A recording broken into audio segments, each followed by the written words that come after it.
Yan guys. Maglalagay ako ng toke dito alam niyo no. Mikal, dito yan sa Wiscom Road.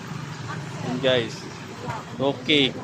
Dito toke yan guys Tandaan nyo sa kanila gaya yan dyan. Yan. Ayan guys paunahan na yan dyan guys Dito sa Wiscom Road guys, you know. Sa Nikal. Nasa refilling station. Abangan nyo na lang guys Sino mauna? A few moments later. Ayaw, di ba?